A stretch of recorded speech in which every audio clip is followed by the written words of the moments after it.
Hello and welcome back to another episode. Just like the couple episodes prior to this one, I will be going over the House of Dragons and the Rings of Power. At the time of recording this, I just finished the 9th episode of House of the Dragon, so I'm going to go right into that to start off this episode, so you'll be getting my raw reaction. To start off, as usual, if you do not want to hear any spoilers about the two shows I will be discussing in this episode, stop now and come back later because we're going to be talking all about the spoilers. To start off, I just want to say how much I am enjoying these two shows, and I'm sad that the Rings of Power had its season finale, and I wish there would have been a little more, but we'll get into that later. And now the House of the Dragon just aired their 9th episode literally an hour ago, and it was amazing. In this 9th episode of House of the Dragon, it is very eerie, suspenseful, and there are high stakes. They're running against the clock in this one. The King Viserys has officially died, which I have to say took him a long time to do. I gotta say, that man had some strength in him. He lasted 9 episodes. With the beginning of the series, he had all these sores on his arms, and then slowly but surely, he eventually passed in this episode. If you remember the end of episode 8, Queen Alicent was sitting on the bed next to the king while the king expressed his so-called desires of Aegon to be on the throne. Now, I want to apologize again because last week's episode I made so many different mistakes and said so many wrong things. I did release a tweet afterwards and I commented on my YouTube video of the mistake I made. I kept mixing up the names of Aemond and Aegon, which was a huge mistake, and I didn't even say the correct place, which is Driftmark. I kept referring it to Valyria. But I digress, and let's move on. There are different interpretations of what the king was referring to when he said that he wanted Aegon to be sitting on the throne, or that he was talking about the dream of Aegon being the prince that was promised. Some were saying that it was the princess who was to be promised. I think that was supposed to be like the Game of Thrones look or the House of the Dragon look after the episode. They were saying that he was referring to Rhaenyra, but I took it as him talking about Jon Snow way into the future. I guess it does make sense, him referring to Rhaenyra, but it makes more sense the princess promised from the north. I'm not sure where on the Game of Thrones map Dragonstone is located, where Rhaenyra and Daemon are placed, so maybe he was just talking about Rhaenyra, but the writers of the show said that he was talking about Rhaenyra, so I guess we'll go with that. But obviously, he was not referring to his firstborn son, Aegon. Of course, Queen Alicent took it as him saying in his last breath that he wanted his son to be heir. Absolutely 100% wrong. So, of course, this entire 9th episode is trying to keep the king's death very hush-hush within the kingdom, keeping it to a select few. The people who do know, they're literally just putting in the dungeons, it looks like. And they're on a trek to find Aegon. He is missing in action somewhere in the kingdom, and it is just a huge race against the clock. We need to track down Aegon because he's going to be crowned king per the queen's orders. But also, it seems that the small council has already been planning this prior to the king's death. Secretly, it seems that 80%, if not 90% of the small council has been plotting to overthrow the wishes of the king after his death and just push away the right to Rhaenyra's claim to the throne.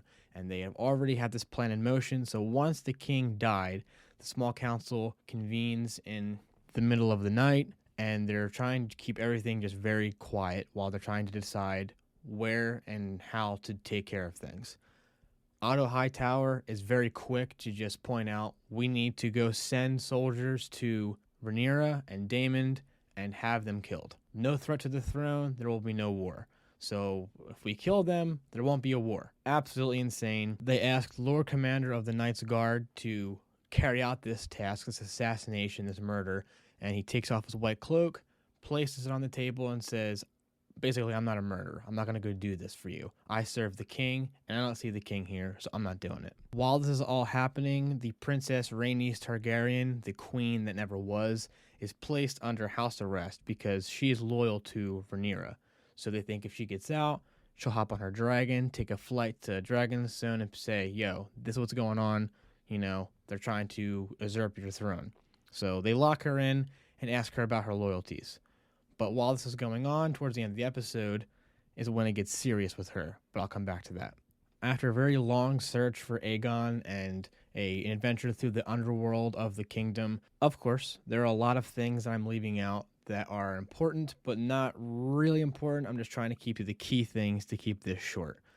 There are two parties who are looking for Aegon at the same time, and they have a tussle, and then eventually he's brought to the capital, and they are about to crown him the new king. Before he is officially crowned the new king of the Seven Kingdoms, someone comes and rescues Rhaenys Targaryen, the queen that never was, and allows her to escape, and is trying to lead her out of the kingdom, but then crowds and mobs of people are going to the...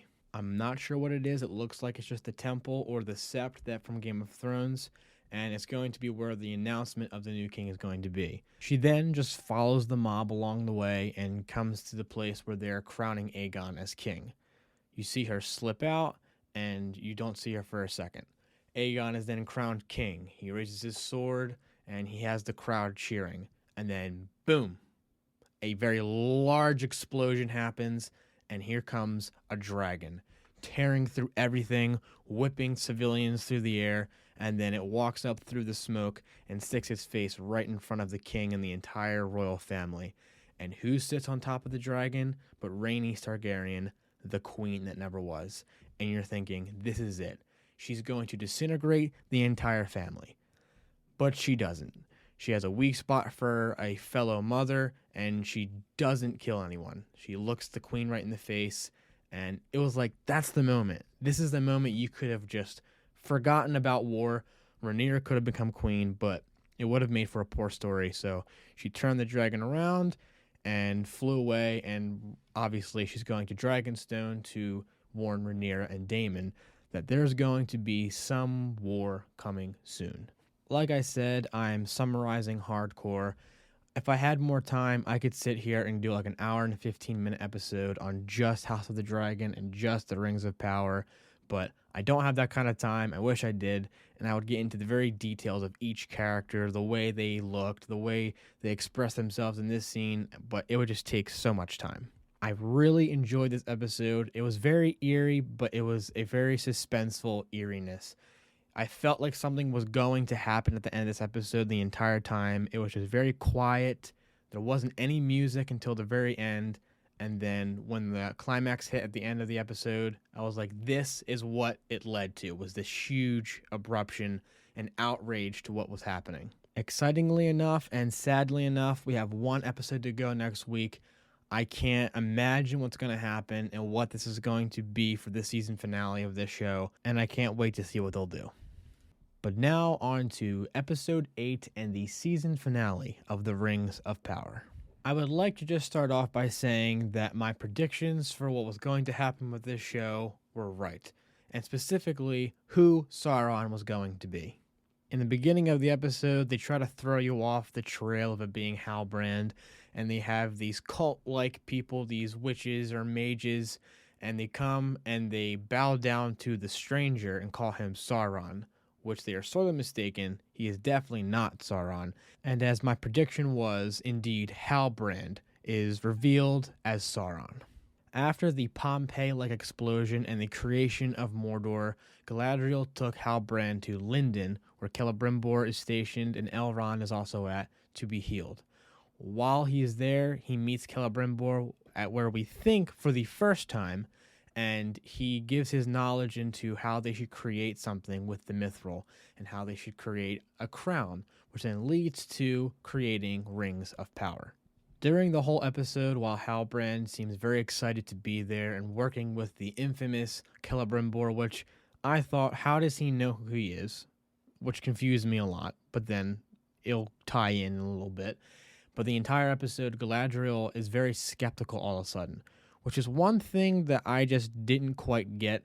Galadriel was very, excited to see that Halbrand was alive, and, she was very excited to see that he had survived the explosion of Mount Doom. But then, once they get to Lindon, she quickly becomes skeptical. And the one thing that I have an issue with was that she was so quick to have a skeptical mindset. What made her do that 180 flip? I don't know. Maybe they'll explain it. but she keeps digging into his life, asking him questions, giving him a face of, curiosity of like, well, who are you really? So finally, she digs up documents and proves that that line of kings that he is supposed to be ascended from has been broken. So he is not heir to be king anywhere. So then she asks, who are you really? And then he comes out to say that I have been alive before the first light of this world, and I have been called many names. I will admit, once this happened, I double fisted up in the air and started freaking out and squirming on my couch and was just so excited that I was right.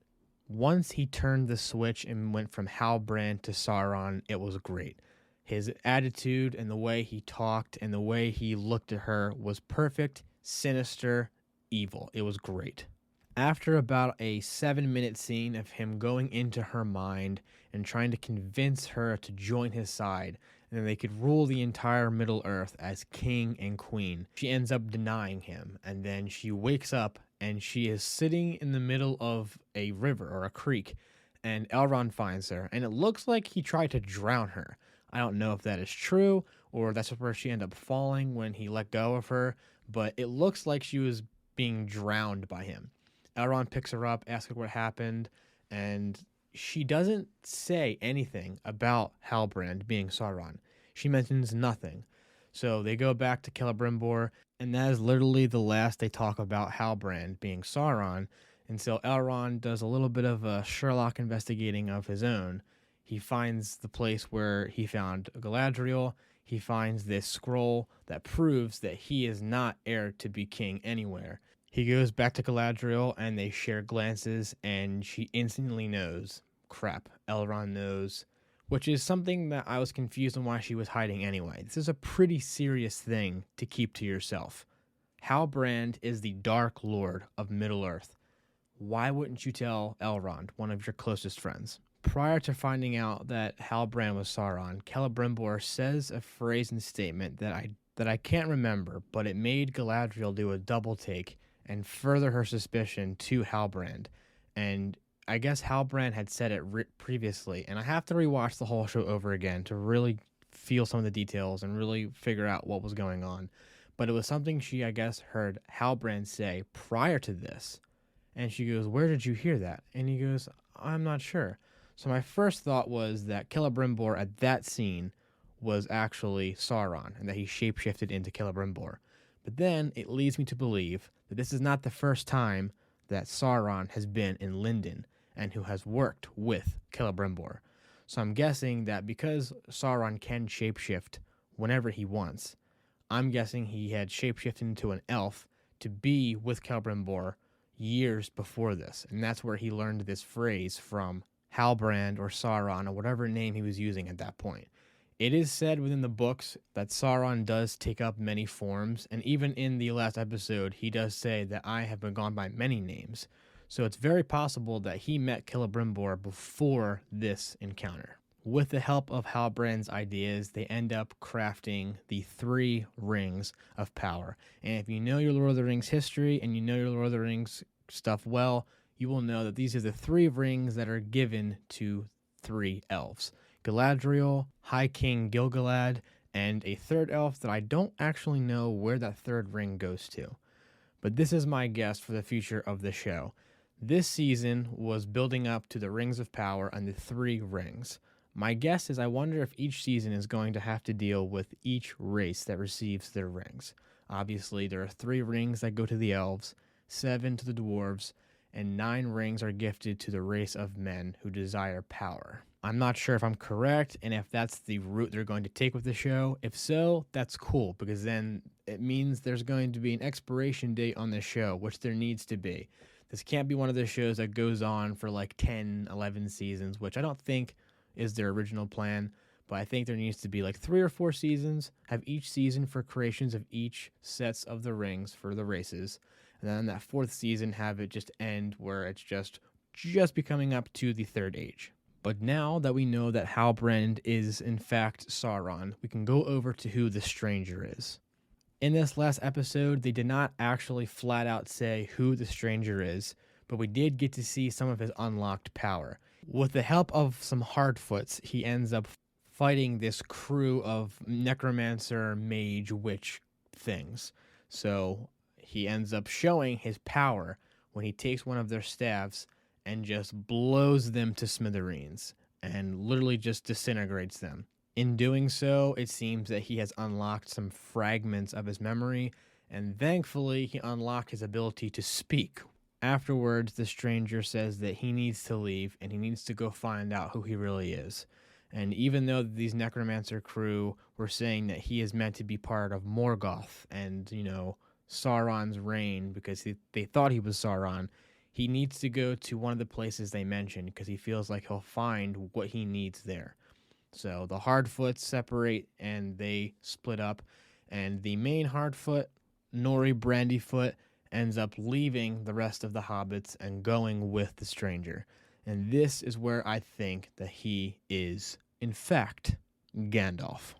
Other people who are way more knowledgeable in Lord of the Rings and who have actually read the book multiple times and in depth are saying that they don't think it is Gandalf, but maybe one of the other Astari, or the other wizards, that maybe he's one of the blue wizards, which would be cool.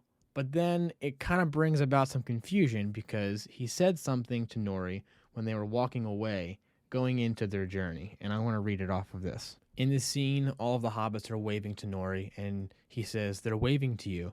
And she says, "I can't turn around because if I do, I might not leave." So he tells her, "Then maybe you should lead on." And then she goes, "I don't know where I'm going." So then he points in one direction, and she goes, "How do you know what direction that is? How do you know that's where we're supposed to be going?" And he goes, "There's a sweet smell in the air." And then he says, "When in doubt, Eleanor Brandyfoot, always follow your nose." And I had heard that somewhere before. And then after doing some research, meaning I was on Twitter, someone posted that Gandalf in the Fellowship of the Ring, while in the Mines of Moria when they find their path through the caves, says, "If in doubt, Meriadoc, always follow your nose." Why would the people who made this show do that quote, if not to match him to Gandalf?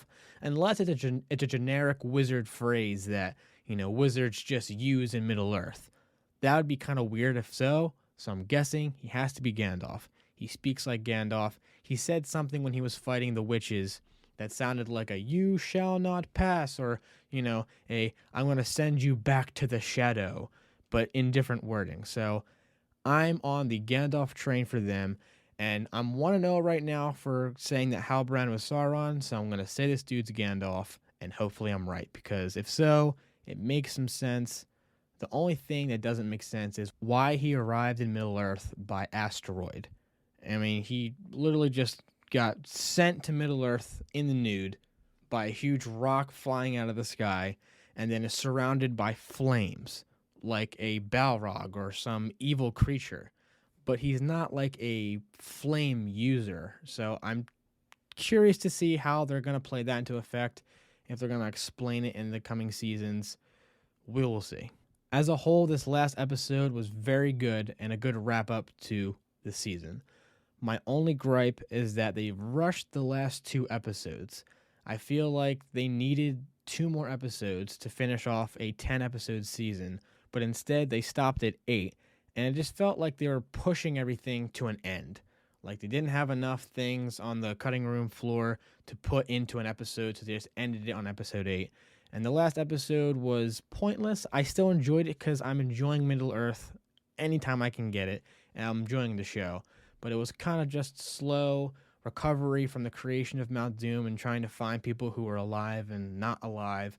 And this last episode was just very, very rushed. I still liked how they wrapped it up, but I mean, we're just kind of switching vibes with Galadriel. She's skeptical about Halbrand for no reason at all, which is okay, but they should have eased into that. It just came out of nowhere. And why did we all of a sudden just forget about Durin and everything going on with the Balrog? I'm not saying they should cram that into the last episode, but they should have at least made a very large cliffhanger of like Durin gathering some dwarves or letting them discover some of what's going on with the Balrog or discovering some scorched dwarves and have it be like, oh, I guess the second season they're going to find the Balrog. Something of that sort. but they just kind of just left Durin and everything of Khazad-dûm and the Balrog and the Mithril in episode 7, and then just kind of crammed those 3 Rings of Power creation in this last episode. Apart from that, I still enjoyed the show as a whole. It was a great first season. I'm hoping the second season is better, brings things more in. I'm going to give this show a solid 8 out of 10. It's not a full 10. There are things that did bother me, and even though on the past podcast episodes I'm just singing the show's praises, there are things that I do have issues with. I might go over them in the next episode or in a future episode down the road. Maybe I'll just do a just Lord of the Rings episode, but we'll see. Sadly, a wrap for the Rings of Power season, and I will not be talking about it anymore as far as like new content, at least until 2024. I guess they're projecting the new season to not come out until then, which is extremely sad and way too long.